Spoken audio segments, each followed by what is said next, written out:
November 1945, Tokyo, 3 months after surrender. Tanaka Keiko stood in the rubble of what had once been her neighborhood, watching American soldiers unload crates from olive-drab trucks onto makeshift tables set up in the ruins of an elementary school playground that had somehow survived the firebombing, but whose classrooms were now skeletal frames of charred wood and twisted metal. The 7-year-old girl clutched her mother's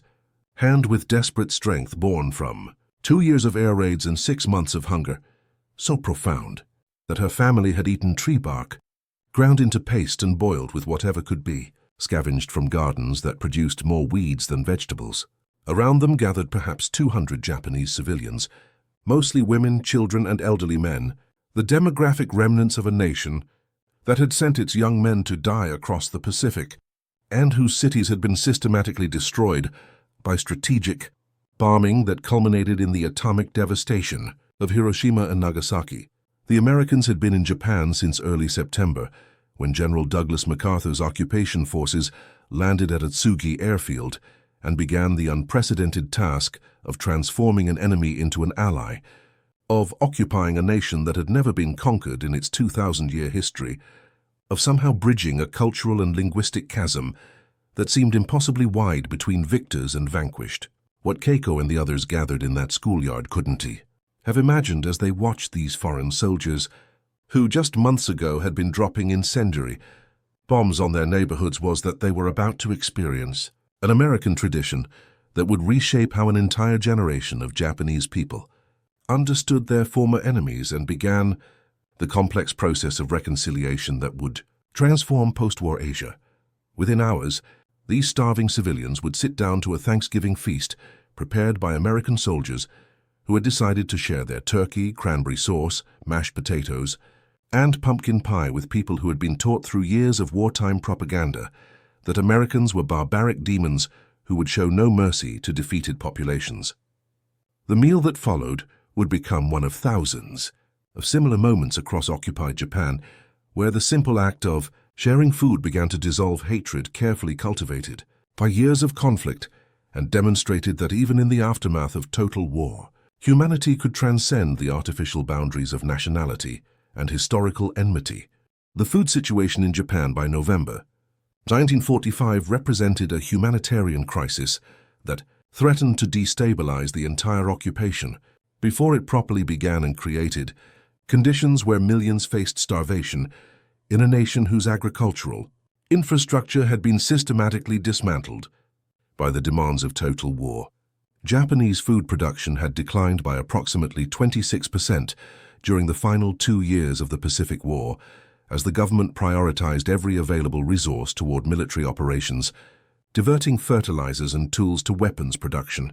conscripting farmers into military service, and allowing agricultural systems to deteriorate while focusing all effort on a conflict that military leadership knew was already lost but continued anyway through a combination of cultural pride,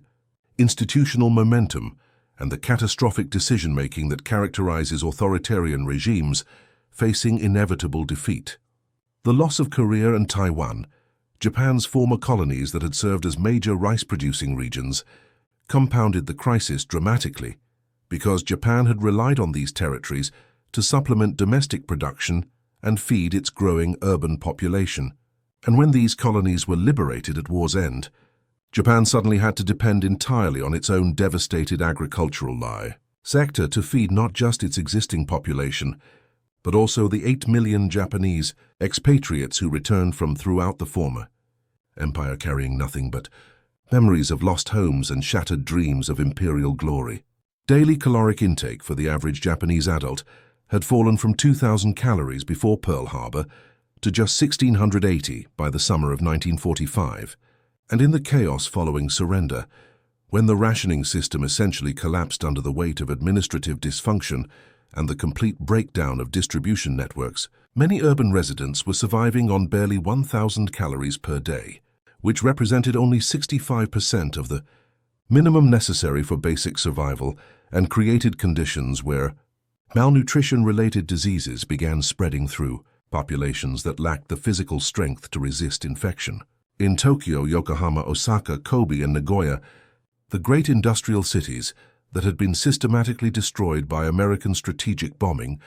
civilians lived in shanties constructed from rubble and scavenged materials, wearing whatever clothing hadn't been traded on the black market for food, burning furniture for warmth because coal was unavailable, and spending their days in desperate searches for anything edible while watching their children grow gaunt and listless from hunger that ground away at bodies already weakened by years of wartime deprivation.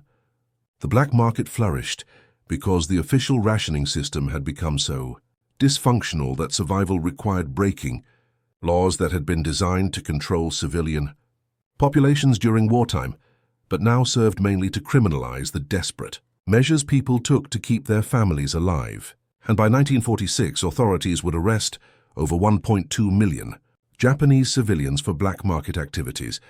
though everyone from police officers to government officials understood that without these illegal networks, millions more would starve.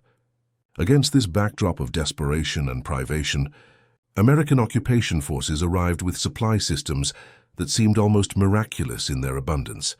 Logistical networks that could deliver hot meals to troops stationed across a country they had just finished destroying. A military infrastructure so robust that soldiers in the field ate better during occupation duty than most Japanese civilians had eaten in years of peace before the war began. The stark contrast between American abundance and Japanese deprivation created a situation that occupation planners recognized could either facilitate peaceful transition or generate resentment that might explode into violent resistance against forces that ate lavish meals while watching conquered populations starve. American military rations during World War II had been designed to provide between 3,000 and 3,600 calories per day, roughly twice what most Japanese civilians could obtain through official channels and more than 3 times what many were actually consuming. In the chaotic months following surrender, when distribution systems failed and hunger stalked city streets like a physical presence that sapped strength and destroyed hope, the K rations and C rations that supplied American troops in the field contained not just calories, but luxuries that seemed impossibly exotic to people who hadn't seen real chocolate in years, who remembered butter and sugar as distant memories from before the war, who had been eating rice substitutes and vegetable scraps, while their government assured them that suffering built character and that victory justified any sacrifice. Inside those humble ration boxes, American soldiers found M&M candy coated in hard shells, specifically designed so chocolate wouldn't melt in tropical heat, instant coffee that could be prepared by adding hot water, canned meat like Spam that would become legendary across the Pacific as both a military staple and a symbol of American industrial capacity, and cigarettes and chewing gum that seemed almost decadent in their abundance. The United States Army's commitment to feeding its troops well extended to holidays, when extraordinary efforts were made to deliver traditional Thanksgiving meals to service members worldwide, shipping thousands of turkeys and all the trimmings to bases across the Pacific, ensuring that even in former enemy territory, American soldiers could celebrate with the roasted birds, cranberry sauce, stuffing, sweet potatoes, and pumpkin pies that connected them to homes and families thousands of miles distant. The logistics required to deliver Thanksgiving dinner to troops scattered across occupied Japan while Japanese civilians were eating watered-down rice gruel mixed with whatever could be scavenged, represented exactly the kind of material superiority that had determined the war's outcome long before the first atomic bomb fell, demonstrated the vast gulf between American productive capacity and Japanese resource limitations, and created a situation where the simple act of eating became a daily reminder of who had won and who had lost. The decision to share Thanksgiving meals with Japanese civilians wasn't mandated by official policy, but emerged from the complex interaction between occupation, directives that sought to prevent starvation that might threaten social stability, military culture that emphasized both discipline and humanitarian values, and the individual choices of soldiers, who found themselves living among defeated enemies and had to decide whether to see them as continued threats or as human beings deserving compassion regardless of recent history. Official American policy toward feeding Japanese civilians was pragmatic rather than altruistic, outlined in directives that stated objectives were to prevent such starvation and widespread disease as would endanger occupying forces and obstruct the ultimate goals of occupation, meaning that humanitarian concern was explicitly linked to military necessity rather than abstract principles of human dignity or moral obligation to help defeated enemies. General MacArthur's headquarters understood that mass starvation would create conditions where communist organizing could find fertile ground among desperate populations, where disease could spread from civilian areas to military installations, where social chaos might require military responses that would drain resources and attention from the larger project of transforming Japan into a democratic ally that could serve as America's bulwark against communist expansion in Asia. The Government Aid and Relief in Occupied Areas program, established in 1946, would eventually channel hundreds of millions of dollars toward emergency food aid for Japan, importing wheat, rice, petroleum, and fertilizers to stabilize agricultural production and prevent the catastrophic famine that threatened to kill millions unless immediate intervention occurred. But in those early months of occupation, before these formal programs fully developed, before supply chains were established and distribution systems rebuilt, the gaps between official policy and daily reality were filled by individual soldiers and small units who made their own decisions about how to interact with civilians they encountered during occupation duties. Some soldiers maintained strict non-fraternization policies that reflected official early guidance, designed to prevent confrontations between occupiers and occupied populations, treating Japanese civilians with cold professionalism that created distance through formality and avoided complications that might arise from personal connections. Others, influenced by training that emphasized psychological operations and winning hearts and minds, by personal inclinations toward generosity and compassion, or simply by inability to watch children starving when their own mess halls overflowed with food, began sharing rations, distributing candy and chocolate to kids who gathered outside military installations, and eventually organizing more substantial efforts to feed civilians who lived in the ruins of their former neighborhoods. The Thanksgiving celebrations that American forces organized across occupied Japan in November 1945 represented the first major holiday since surrender, the first opportunity for troops who had spent years fighting across the Pacific to pause and reflect on what they had survived and what they were now tasked with accomplishing in this strange transition from warriors to peacekeepers. For many soldiers, Thanksgiving carried profound emotional weight, connected them to families and traditions that had sustained them through years of combat, offered moments of normalcy in circumstances that remained fundamentally abnormal despite the shooting having stopped. Units across Japan prepared traditional meals using supplies that had been shipped across thousands of miles of ocean specifically for this purpose, setting up mess tents and field kitchens that produced turkey dinners that required extraordinary logistical effort but were considered essential for morale and maintaining connection to home. But as these preparations unfolded, many soldiers found themselves confronted by the reality of Japanese civilians who gathered at the perimeters of military installations, watching with hollow eyes as Americans prepared feasts while they themselves faced another night of hunger. Some commanders, recognizing both the humanitarian need and the psychological opportunity, made the decision to invite Japanese civilians to share in Thanksgiving meals, opening mess halls or setting up additional serving lines that would feed not just American troops, but also the former enemies who now depended on occupation forces for survival. These decisions varied widely across different units and locations, influenced by individual commanders' philosophies, by local circumstances and available resources,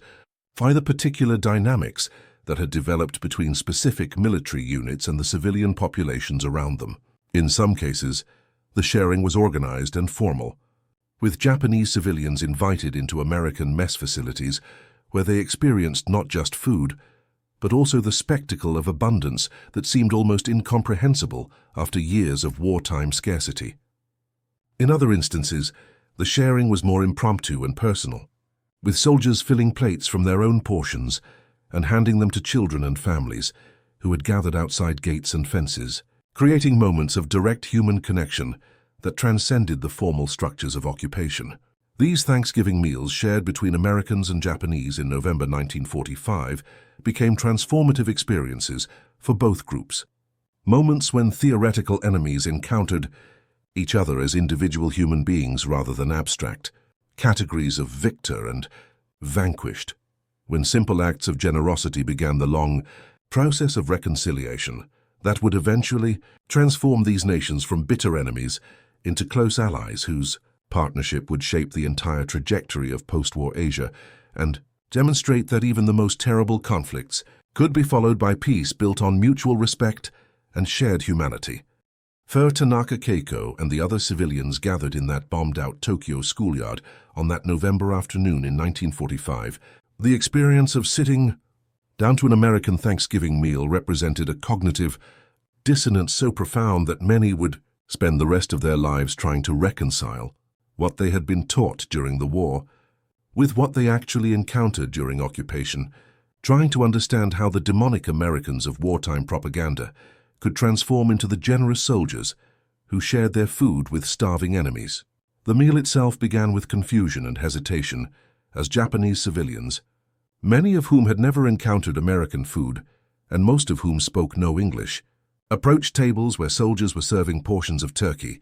stuffing, cranberry sauce, mashed potatoes with gravy, green beans, rolls with butter, and slices of pumpkin pie that seemed impossibly rich after years of eating watered-down rice gruel and vegetable scraps. The smells were overwhelming and foreign, the roasted turkey releasing aromas that carried across the ruined schoolyard and drew more curious civilians from surrounding neighborhoods,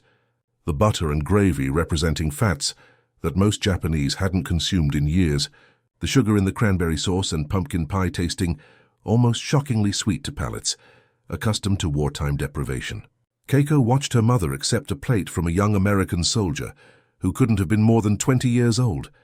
a boy from somewhere in the American Midwest, whose name she would never know but whose face she would remember for the next 70 years, and saw tears running down her mother's cheeks as she looked at food that represented more calories than their family had consumed in the previous week combined. The actual eating was awkward because Japanese civilians didn't know how to use the forks and knives provided, and most resorted to using their fingers or the chopsticks some had brought from home, didn't know what cranberry sauce was supposed to taste like, or whether you ate it separately or mixed it with the turkey, didn't understand that the butter was meant to be spread on the rolls rather than eaten as a separate item. American soldiers moved among the Japanese families, demonstrating through gestures how to eat the various dishes, smiling and nodding encouragement, sometimes sitting down with civilian families to share the meal in a way that broke down the formal barriers between occupier and occupied. For many Japanese civilians, this was their first direct interaction with Americans beyond seeing troops in vehicles or standing guard at checkpoints, their first opportunity to see these foreign soldiers as individual human beings rather than abstract representatives of enemy power. What struck Keiko most forcefully, what she would remember and discuss in interviews decades later, when historians sought to document these early occupation experiences, was how young most of the American soldiers appeared, how many of them looked barely older than teenagers, how they smiled at Japanese children and made efforts to communicate, despite language barriers that reduced most interactions to pointing and gestures and facial expressions that conveyed kindness, even when words failed. The meal lasted perhaps an hour, with Japanese families eating slowly, both because the richness of the food after months of near starvation made it necessary to eat carefully to avoid illness, and because nobody wanted this moment of abundance to end,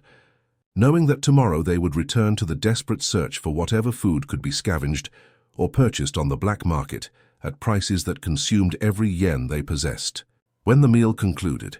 and American soldiers began cleaning up while Japanese volunteers helped collect plates and utensils, many civilians approached the soldiers to express gratitude through bows and smiles, and the few English words that some had learned,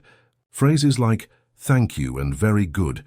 that carried profound emotional weight even as they barely scratched the surface of what these people wanted to communicate about what this meal meant to them. Some mothers wept openly, overcome by the combination of relief that their children had eaten well for the first time in months, and the emotional complexity of receiving such generosity from people who had been bombing their cities just months earlier, whose aircraft had delivered the incendiary devices that destroyed their neighborhoods and killed their relatives and reduced Japan's great cities to rubble and ash. The children were less burdened by historical complexity and simply enjoyed the food, many of them experiencing sensations of fullness they could barely remember. Stomachs stretched by months of inadequate nutrition, now filled with protein and fats and carbohydrates, in quantities that seemed almost miraculous. For the American soldiers who organized and served these meals, the experience proved unexpectedly moving in ways many struggled to articulate in letters home or in journal entries written during quiet moments after the events concluded, confronting them with human consequences of the war they had fought and won, forcing them to see Japanese people not as abstract enemies, but as individuals whose suffering was immediate and visible and undeniable. Some soldiers found themselves thinking about their own families back home in America, imagining how they would feel if circumstances had been reversed, if American cities had been bombed and American children were starving, and foreign soldiers were the only thing standing between their families and death from hunger. And these thoughts created emotional connections that transcended nationality and helped these young Americans understand that the peace they were helping to create required more than just military occupation, but demanded acts of humanity that acknowledged shared human dignity regardless of which side had won the war. The cultural significance of American soldiers sharing Thanksgiving meals with Japanese civilians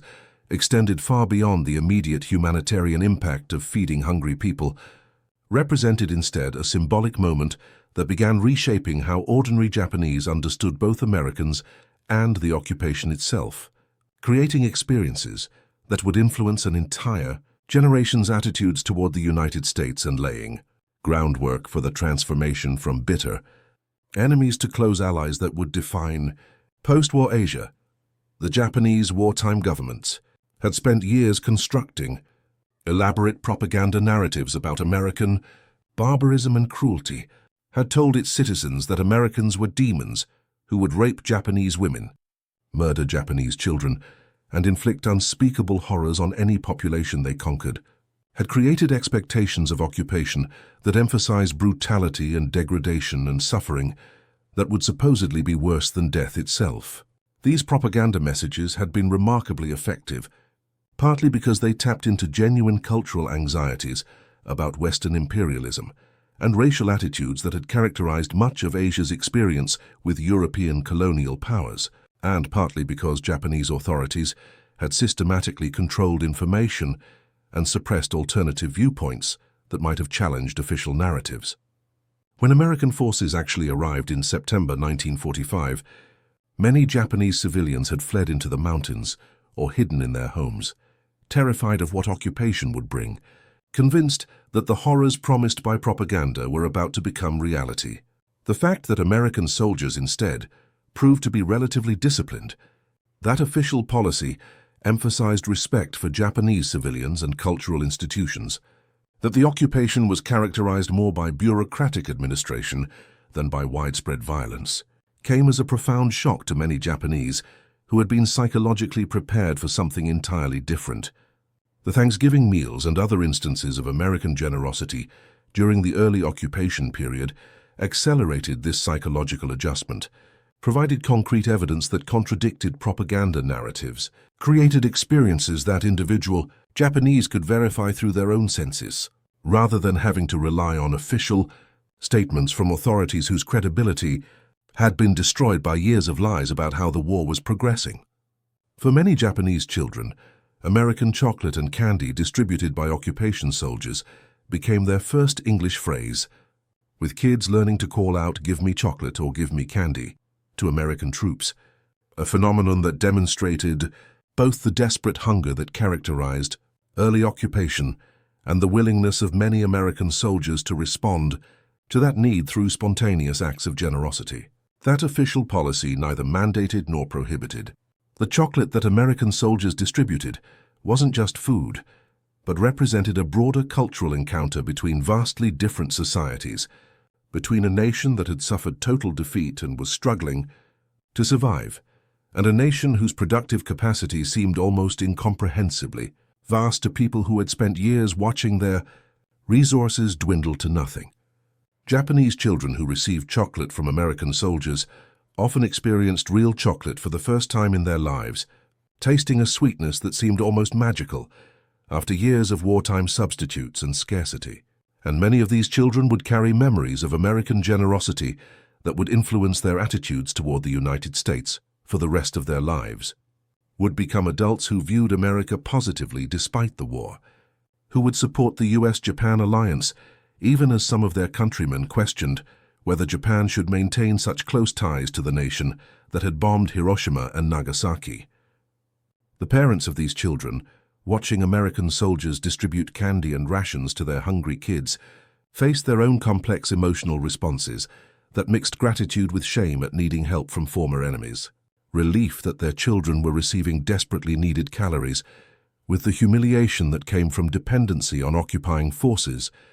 appreciation for individual acts of kindness, with resentment at the circumstances that made such charity necessary. These contradictory emotions never fully resolved for many Japanese who lived through the occupation, who carried for the rest of their lives a complicated relationship with America that acknowledged both the destruction the war had brought and the relatively benevolent nature of the occupation that followed, who could simultaneously resent American power and appreciate American generosity, who understood that the same nation that had firebombed their cities had also fed their starving children when their own government had proven incapable of doing so. The transformation of attitudes that occurred through food sharing during the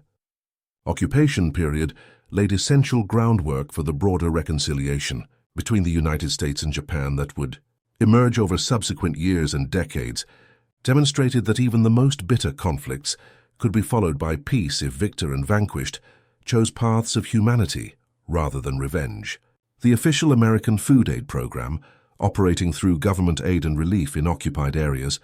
eventually provided approximately $700 million in food assistance to Japan during the first 3 years of occupation, importing wheat, rice, and other essential supplies to prevent the mass starvation that threatened millions of lives. But these large-scale relief efforts gained credibility and acceptance among Japanese civilians, partly because they built on the foundation of trust that had been established through smaller-scale, more personal interactions like the Thanksgiving meals, where individual soldiers shared food with individual civilians. General MacArthur, recognizing the strategic importance of preventing starvation that could destabilize occupation efforts and potentially create conditions favorable to communist organizing, ordered extensive child feeding programs, including school meals that would eventually reach millions of Japanese children, understanding that hungry populations made poor candidates for democratic reform,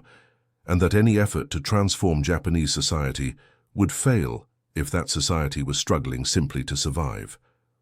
The school feeding programs that MacArthur initiated represented systematic efforts to address child hunger and would prove remarkably successful in improving childhood nutrition and health outcomes, providing lunches to Japanese school children that often contained more calories and protein than they received at home,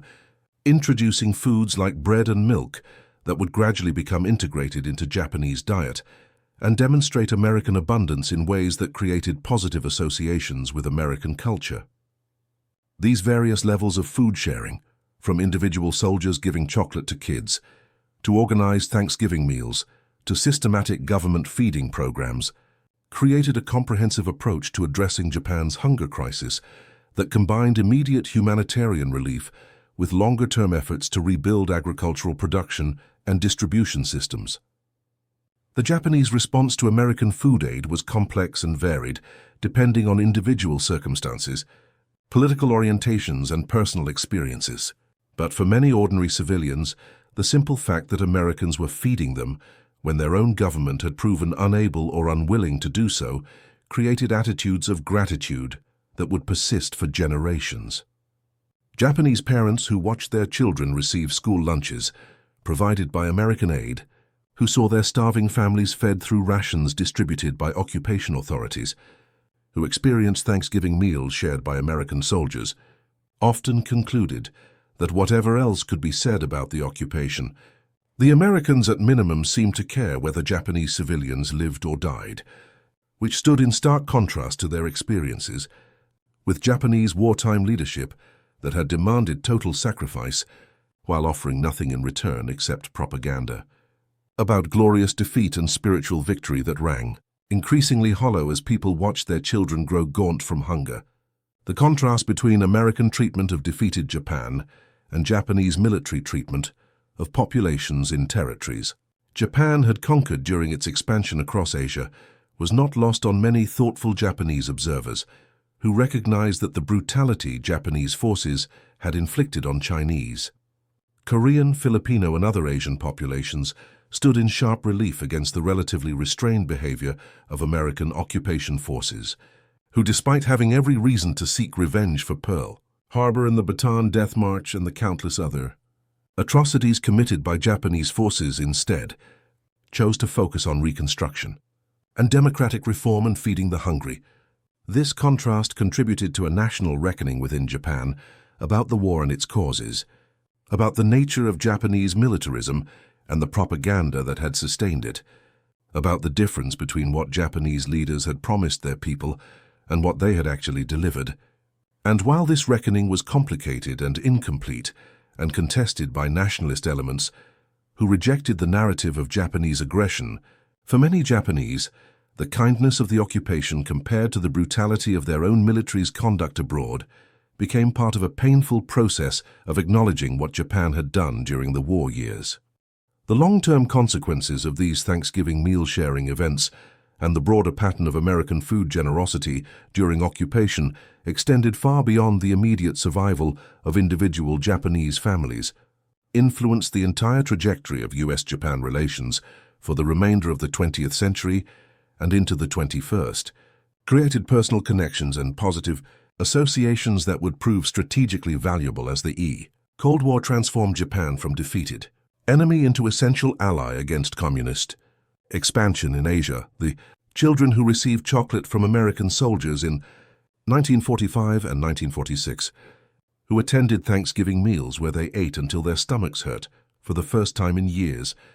who experienced American generosity during the most vulnerable period of their lives, grew up to become the Japanese adults of the 1960s and 1970s who would drive Japan's economic miracle and would maintain close ties with the United States, even as nationalist sentiments occasionally challenged aspects of the U.S.-Japan relationship.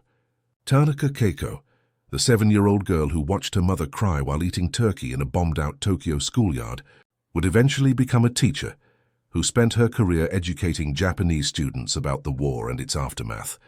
who emphasized to her students that while the war had been terrible and its consequences devastating, the occupation had demonstrated that former enemies could become friends if both sides chose reconciliation over revenge. Her story, repeated in various forms across thousands of Japanese families who had similar experiences during the occupation,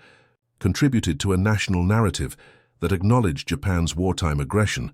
while also recognizing American generosity during the occupation, that allowed Japan to move forward from defeat without the lasting resentment that might have developed if occupation had been handled with the punitive approach that characterized some other post-war occupations. The American soldiers who shared their Thanksgiving meals with Japanese civilians returned home with their own transformed understandings of the war they had fought and the peace they had helped create, often maintaining correspondence with Japanese families they had befriended during occupation,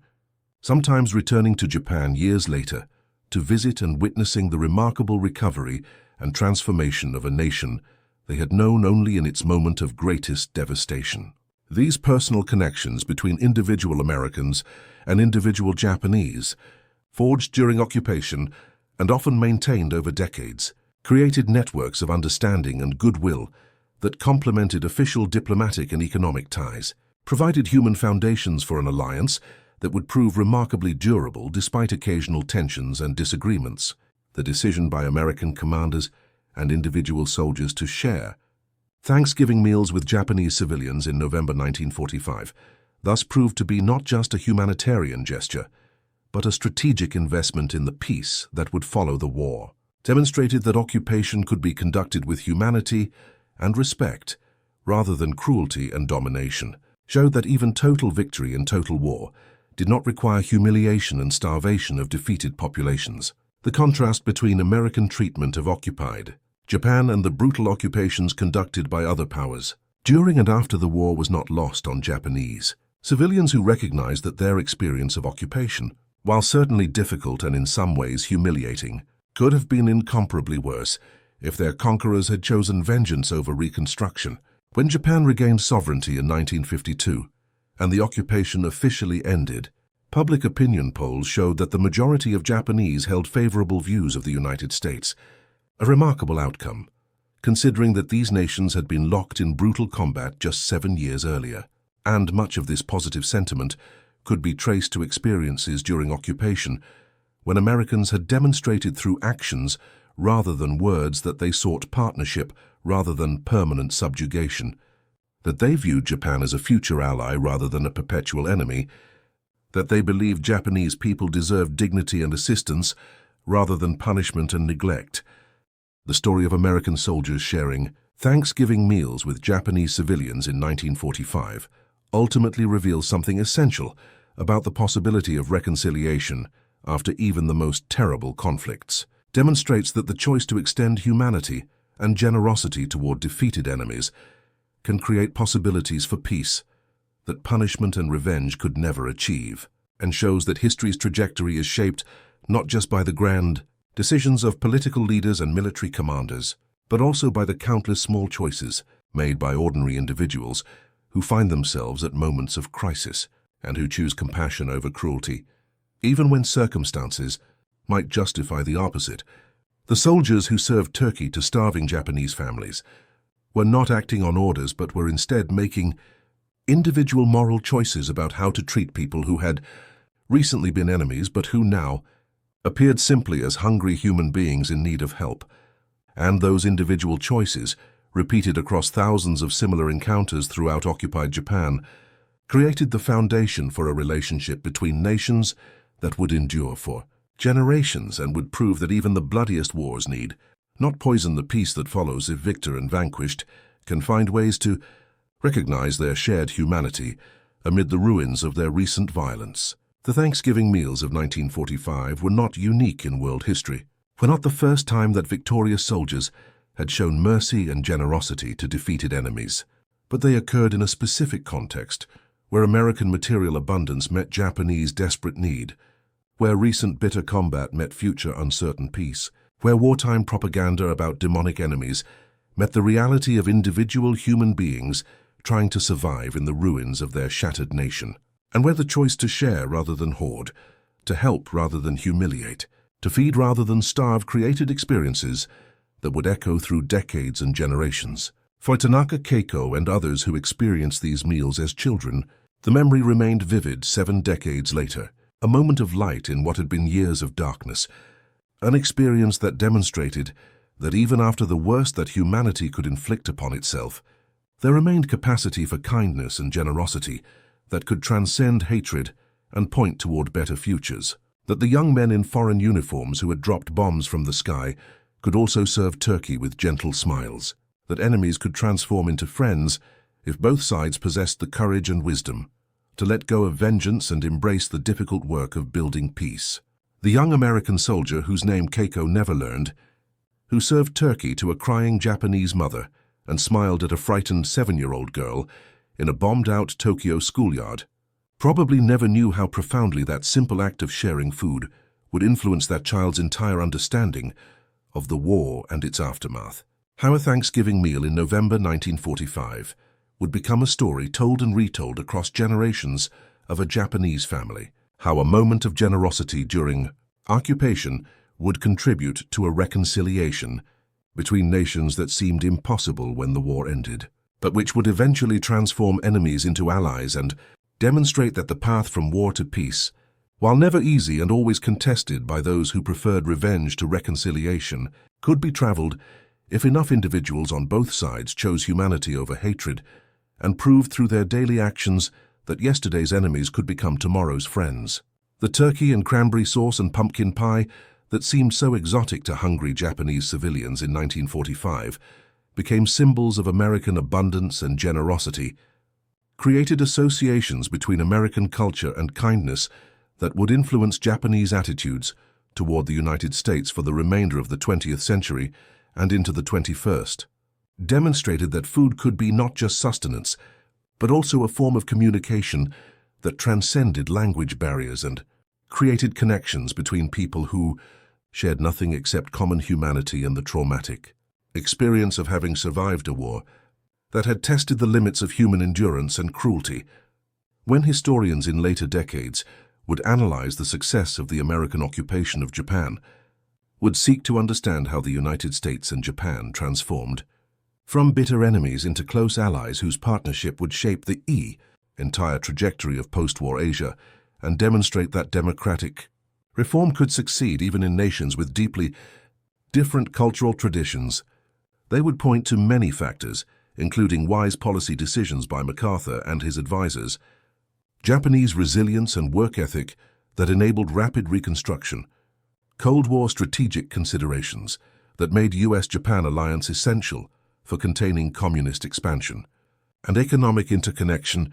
that created mutual dependencies. But they would also note that the foundation for this remarkable transformation was laid in small moments like Thanksgiving meals shared between American soldiers and Japanese civilians, in acts of individual kindness that demonstrated that peace was possible and that former enemies could recognize each other as human beings deserving of dignity and compassion rather than as permanent adversaries whose mutual hatred must endure forever. The chocolate bars and turkey dinners and school lunches that American forces provided to hungry Japanese civilians during occupation were not ultimately acts of charity or expressions of moral superiority, but were instead investments in peace that would pay dividends for generations, demonstrations that victory could be generous rather than vengeful, that occupation could build rather than destroy, that even after the most terrible war the world had yet seen, humanity retained the capacity to choose reconciliation over revenge and to build futures that honored the dead by ensuring their sacrifices contributed to lasting peace rather than merely to continued cycles of violence and hatred that would consume subsequent generations in turn. The Japanese civilians who experienced American generosity during those difficult occupation years,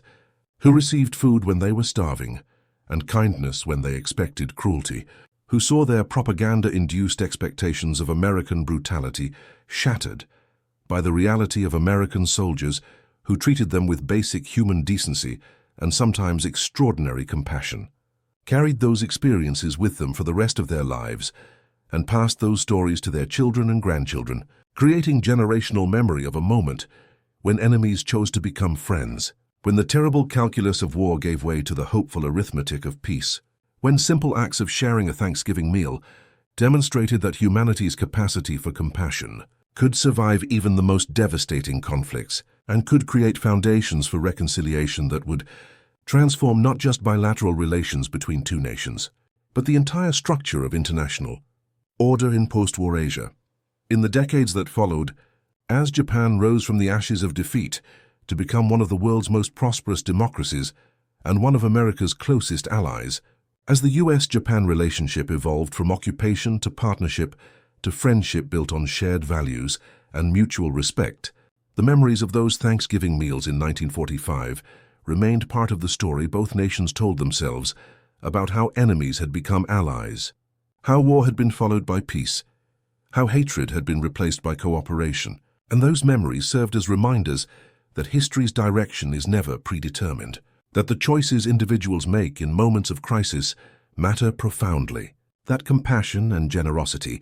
can change the course of nations just as surely as armies and weapons, and that the simple act of sharing food with hungry people can plant seeds of reconciliation that will grow into forests of friendship, that shelter generations yet unborn from the storms of conflict that might otherwise have consumed them.